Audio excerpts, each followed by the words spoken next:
bonjour à tous et je suis très heureux de vous accueillir dans cette maison des chambres d'agriculture pour un débat intitulé Où va la future PAC.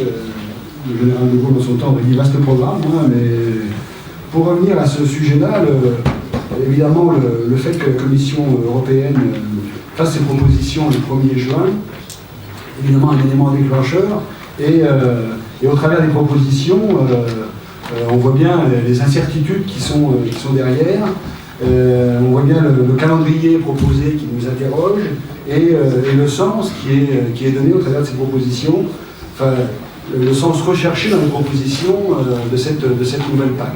Donc autant de questions qui justifiaient tout à fait qu'avec l'ALJA, on organise un événement, non pas conclusif, mais pour au moins décrypter les propositions, essayer de voir quelle visibilité les uns et les autres peuvent avoir de ces propositions, de rappeler aussi, si besoin était, l'importance que la politique agricole commune revêt pour les agriculteurs français, mais pour les agriculteurs européens tout court, et par la même occasion, réaffirmer aussi qu'on a du mal, on ne peut pas concevoir une construction européenne solide sans qu'on prenne en compte les attentes de ses agriculteurs, de son agriculture et de ses territoires. Donc le calendrier est très serré, les innovations qui sont proposées sont très fortes, très importantes, souvent déstabilisantes. On sent bien qu'on va vers un changement quand même assez radical en tout cas on nous propose un changement assez radical de la politique agricole commune et que c'est pas une réforme à la marche, c'est une réforme qui semble, au moins dans son ambition, pouvoir être plus fondamentale que les réformes précédentes. Bref, le doute s'installe dans les campagnes et à ce stade, je ne vais pas faire le débat évidemment, on va laisser les tables rondes s'organiser, mais je souhaitais juste rappeler les objectifs historiques de la PAC, assurer d'une part un revenu équitable à la population agricole, accroître la productivité de l'agriculture, stabiliser les marchés et assurer des prix raisonnables aux consommateurs. Il est bon de les rappeler quand même, parce que même si ces objectifs sont historiques, on s'aperçoit qu'ils sont toujours d'actualité, notamment le premier objectif qui est d'accroître la productivité de l'agriculture. Je pense que cet objectif-là reste plus que jamais d'actualité. Et je suis convaincu, moi, qu'il faut réaffirmer ces objectifs historiques, même si d'autres objectifs, maintenant, d'autres contraintes qu'on ne connaissait pas il y a 20 ou 30 ans, enfin en tout cas qu'on n'avait pas identifiées, et il y a 30 ans se sont inscrites dans le débat, comme le réchauffement climatique, la préservation des ressources naturelles, et donc c'est aussi en faisant des propositions qui incluent ces nouvelles attentes et ces nouveaux besoins que nous légitimerons encore plus la PAC.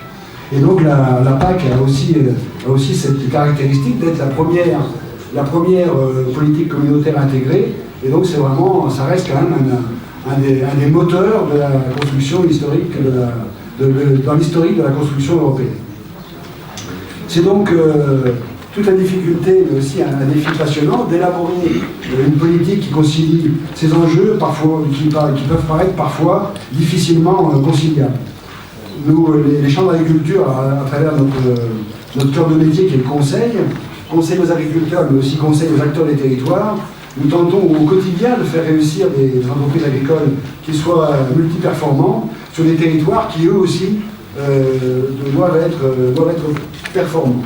Je note à ce titre que le Conseil a trouvé sa place dans les propositions de la Commission européenne. C'est un peu une nouveauté. Les parlementaires français, et Jean-Baptiste Moreau en tête, et d'autres parlementaires présents aujourd'hui examinent en ce moment même un projet de loi qui a pour ambition d'améliorer le partage de la valeur dans la chaîne alimentaire en rééquilibrant les relations commerciales.